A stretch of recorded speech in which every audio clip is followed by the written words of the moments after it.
भाई अभी सभी लोग यह कह रहे हैं कि भाई ई कॉमर्स करिए, इसमें बहुत स्कोप है, इसमें बहुत प्रॉफिट है, तेरा ये हो जाएगा वो हो जाएगा। फिर वही लोग 1 से 2 महीने बाद आखिर पूछते हैं कि भाई मुझे लॉस हो रहा है या प्रॉफिट, मुझे खुद नहीं पता चल रहा है। जब आप स्वयं ही डिसाइड नहीं कर पाओगे कि आप अपना बिजनेस प्रॉफिट में चला रहे हो या लॉस में, तो आपका बिजनेस कैसा हुआ।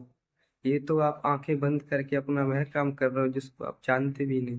इसमें आपकी मेहनत, परिश्रम सब बेकार जा रहा है। इसी प्रकार कुछ लोग बिना कुछ सोचे समझे अपना जो सेविंग बचा हुआ था, जो कहीं से भी उन्होंने एडजस्ट किया, वह सारा कुछ इसमें इन्वेस्ट कर देते हैं और 1 से 2 महीने बाद आराम से सब बंद करके बैठ जाते हैं, क्योंकि उनको स्वयं खुद नहीं पता चलता कि भाई मैं प्रॉफिट कर रहा हूँ या लॉस।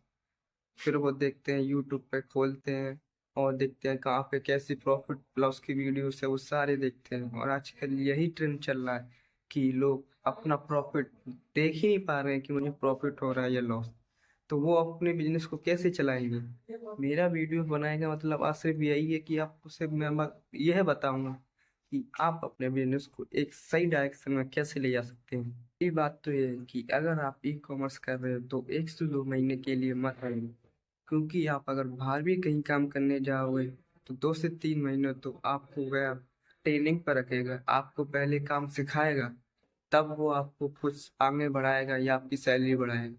इसी प्रकार ये तो आपका स्वयं का बिजनेस है, बिजनेस भी आपको ट्राई करेगा और कुछ ट्राई किए कुछ देगा नहीं। नौकरी में आपको काम करने के पैसे मिलेंगे, लेकिन बिजनेस में ये भी नहीं पता कि आपको पैसे मिलेंगे, आपके छेम से भी जाएंगे और आपका समय भी जाएगा, और ऊपर से लोग ताने देंगे वो अलग। इसी प्रकार आप पेशेंस से धैर्य रखकर अपना काम करें। काफी बार कहा है कि ई कॉमर्स में 1 महीने तो आपको उस प्रोडक्ट को देखने में लग जाता है कि आपका वह प्रोडक्ट चल रहा है जो आपने डाला है। 7 दिन बाद तो उसका रिटर्न का परसेंटेज आना चालू होता है कि आपने 10 प्रोडक्ट भेजे तब उसका रिटर्न कितना आ रहा है। तो आप 1 से 2 महीने में कैसे पता कर लोगे आपको क्या हो रहा है। जब आप छोटे थे तब आपने कभी ना कभी आम तो तोड़ा ही होगा, और आपने उस पके आम को पहले देखा होगा, तोड़ने की कोशिश की होगी, जो आम सबसे अच्छा और खाने में अच्छा लगा हो। लेकिन वो एक टेले से नहीं टूटता, आप प्रयास करते हो, काफी डिल्ले मारते हो, तब भी वह नहीं टूटता। लेकिन आप डिल्ले मारना नहीं छोड़ते, जब तक वो टूटेगा नहीं तब तक आप डेले, कभी कभार डंडा बन जाता है उसको भी फेंक के मारते हो, और घर आप तभी आओगे जब आप उसको तोड़ के खा के फिर आओगे।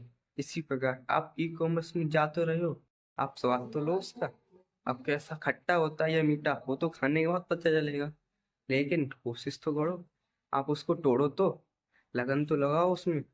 लेकिन आप नहीं, आप बस देखते हो, आपने दूसरे को देखा भाई उसको तो हो रहा है, मुझे भी होगा, मैं भी करूंगा और इससे आगे जाऊंगा, लेकिन उसने जो तकलीफें झेली वो आपने नहीं झेली। आपने उसको बस जैसी तकलीफें आई आपने उसको क्विट कर दिया और छोड़ के चले गए। लेकिन ये क्विट करने का नहीं, अगर आप धैर्य रखो और हौसले से अपने इस बिजनेस को आगे ले जाओ तभी आप कुछ कर सकते हो।